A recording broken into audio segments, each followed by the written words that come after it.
श्री ओम करणी, श्री ओम करणी, श्री ओम करणी, श्री ओम करणी। नमस्कार। आज की चर्चा में एक देशनोक की बुजुर्ग भक्तिमती महिला की, माताजी की, दोनों की लीला सामने आती है। शरणानंद जी महाराज ने आधुनिक युग के क्रांतिकारी संत शरणानंद जी महाराज, उनकी कोई भी बात पकड़ लें, उनकी समझ करके या वैसे ही इष्ट की कृपा हो जाए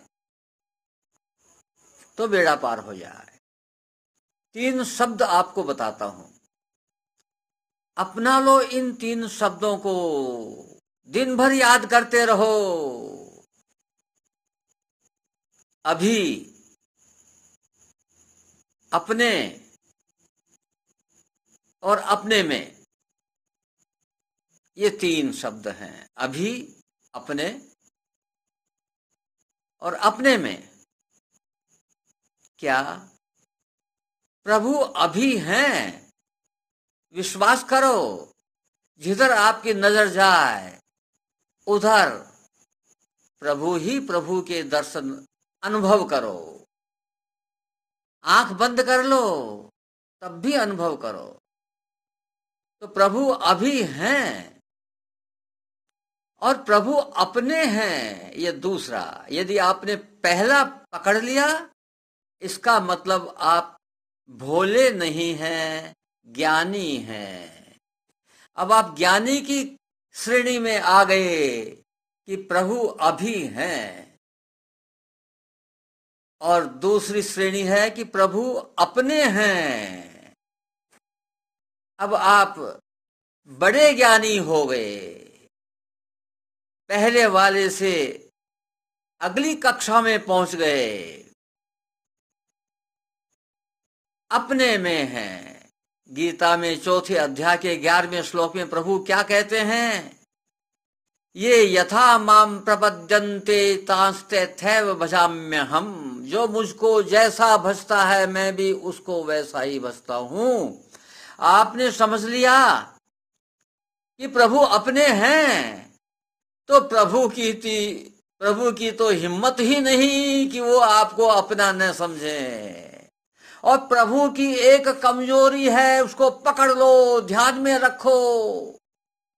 कमजोरी के आधार पर आप आगे बढ़ सकते हैं। प्रभु की कमजोरी बता रहा हूं।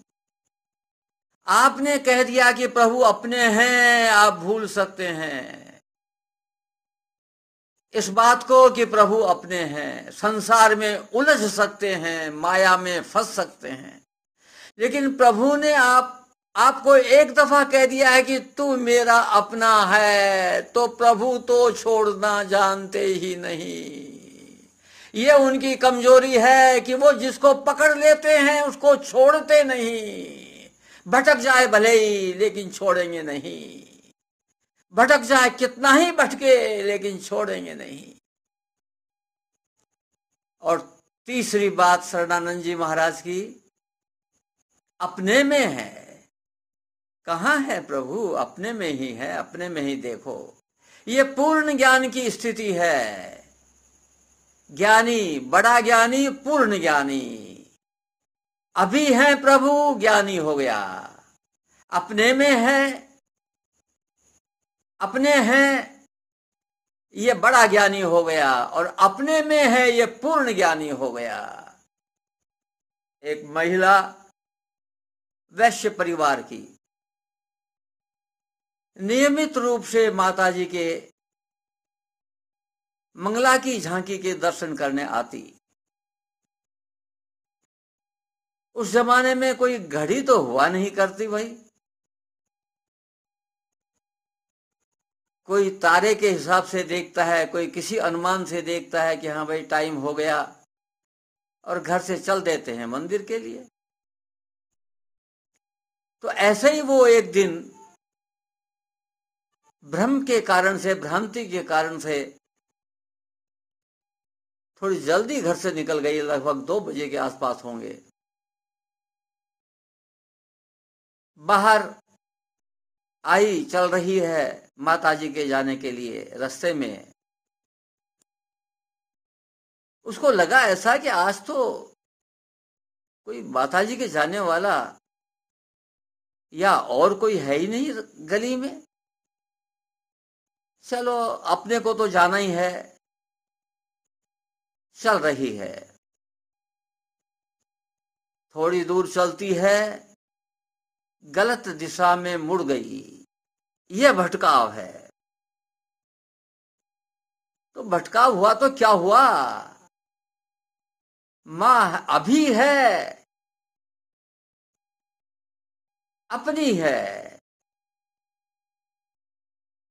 वो सेठानी कोई ज्ञानी नहीं थी, ज्ञानवान नहीं थी। उसने ये समझा भी नहीं था कि उसके मन में ये भाव है। लेकिन ये भाव तो है ही ना, प्रभु तो समझते हैं, वो तो ज्ञानी हैं, वो तो जानते हैं ना।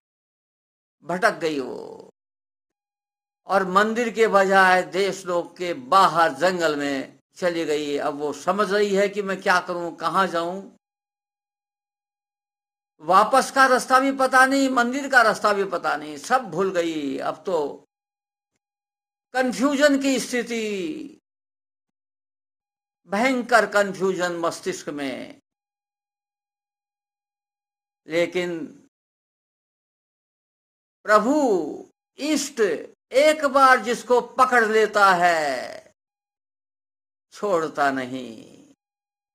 मां जानती है कि सेठानी घर से रवाना हो गई है। मां वहीं से उसके साथ है। भगवान अर्जुन के सारथी बने, ये तो दिखावे की बात है। वो स्थायी रूप से, परमानेंट रूप से अर्जुन के साथी बने हुए हैं, सारथी बने हुए हैं। साथी, सारथी, सारथी बने हुए हैं। और अर्जुन को निमित्त मात्र हैं, वो हमारे सबके सारथी बने हुए हैं। 15वें अध्याय के 7वें श्लोक में श्रीमद् भगवत गीता दूसरी लाइन क्या कहते हैं प्रभु, मन षष्ठानि इंद्रियाणि प्रकृति स्थानी कर्षति। ये मन और 5 इंद्रियां, इन छठों को, इन छवों को, सबकी सबको मैं खींचता रहता हूं, रास्ते लगाता रहता हूं। ये सारथी का काम नहीं है तो किसका काम है भाई। परमानेंट रूप से हमारे सारथी बने हुए हैं। तो उस सेठानी की सारथी तो मां है, परमानेंट रूप से। भटक गई तो क्या हुआ, मां पहुंच गई वहां पर। बोलती है, सेठानी जी राम राम। सेठानी जी को बड़ी प्रसन्नता हुई कि कोई महिला आई है। वो कहती है, राम राम भाई, राम राम, राम राम। वह महिला भी एक बुढ़ी महिला का स्वरूप था, विधवा कपड़ों में थी। सेठानी जी ने पहचाना नहीं, तो सेठानी जी ने कह तो दिया राम राम। बोलती है, आपको जानी नहीं। तो वो बोलती है कि मैं तो आपको जानू हूं। मां किसको नहीं जानती, सबको जानती है। मां कहती है, मैं तो आपने जानू हूं। मंदिर में आपके नहीं बैठू हूं, लेकिन आपको ध्यान माताजी की मूर्ति में रहना, आप देखो नहीं। पूछ रही है सेठानी, आप किधर जा रहे हो। तो वो बोलती है कि मठ जा रही हूं। तो सेठानी बड़ी प्रसन्न हुई। बोले, मैं भी मठी जानी हूं, मेरे को मठी जाना है, मैं रास्ता भटक गई, भूल गई। बोले, आप मेरे साथ आ जाओ। माँ माँ कहती है, माँ रूप में वो है। डोकरी कहती है, माँ का एक नाम भक्त लोग डोकरी भी कहते हैं, क्योंकि 151 वर्ष का शरीर धारण किया था, इसलिए डोकरी भी कहते हैं। तो डोकरी कहती है, आ जाओ मेरे साथ, मैं रस्तो जानू हूं। सेठानी प्रसन्न होती है, मां के साथ चलती है। दोनों मंदिर जाके बैठ जाते हैं। थोड़ी देर पास पास बैठे रहते हैं। अब डोकरी मां बोलती है, कुछ और महिलाएं आई हुई होती हैं दर्शन करने के लिए। सेठानी उनमें भी उलझती है। तो डोकरी मां बोलती है, मैं जरा परिक्रमा जाऊं हूं। सेठानी जी ने स्वीकृति में हां कर दी। डोकरी मां उठी, परिक्रमा की तरफ चली गई। आरती शुरू होने वाली है। सेठानी बार बार देख रही है कि परिक्रमा की इस साइड से तो रवाना हुई थी, दूसरी साइड से तो आई नहीं, दूसरी साइड से अभी भी नहीं आई हुई। 2-4 मिनट हो गए, 5-7 मिनट हो गए, आरती शुरू हो गई, वो तो आई नहीं।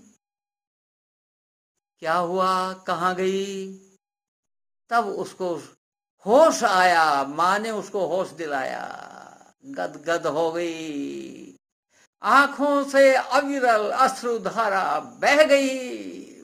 मां, तुमने दर्शन देकर भी अपने को छिपा लिया। मां, मां, निहाल हो गई सेठानी। ऐसे प्रभु को अपना लो। ये विश्वास करो कि प्रभु अभी हैं, अपने हैं। मंदिर में तो ये दो बात ही रहेगी, और अपने में है वहां आप ये कह सकते हैं कि अपने में भी है। मां अभी है, अपनी है, और मुझ में भी है। बस इस भाव को पक्का कर लो, पूर्ण ज्ञान प्राप्त हो गया, इसी से आत्म कल्याण पक्का। आज बस इतना ही। नमस्कार।